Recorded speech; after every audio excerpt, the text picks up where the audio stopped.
I'm Scott Draper and I'm going to take you through all the different grips in tennis, including the hand position. The hand position is not something spoken about very often, but I think it's very important.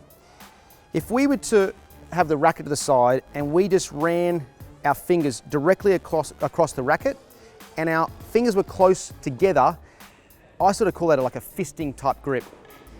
The opposite of that is if I were to really move my hand position a long way up the racket and I started to grip it, I'd have a very splayed hand.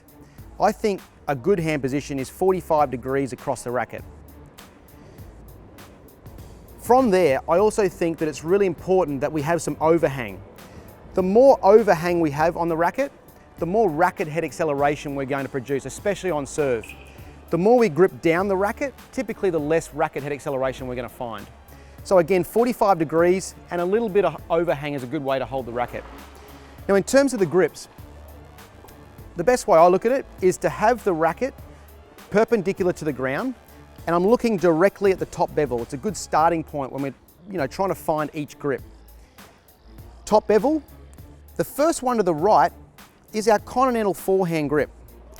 To find that, the underside of my index finger, when I'm looking down at my hand there, I see the bone of my index finger. The underside of that, if I were to just rub that along that first bevel and grip the racket with that overhang, that's my Continental forehand grip. If I were to move my knuckle around to the next bevel so that the knuckle is directly in line with that bevel, that's my Eastern forehand grip. If I move it one further, it's my semi-Western forehand grip. One further, which is completely the underside from that top bevel, that's my Western forehand grip. Moving all the way back to the Continental grip, which is the first bevel to the right of that starting bevel. That's the grip we use for our serve, our smash, our volleys and our slice. In terms of an acceptable grip for the forehand, anywhere between Eastern and semi is a really good grip for the forehand. And there you have it folks, there's the forehand grips in tennis. Do these exercises to improve your movement around court and give you more strike power.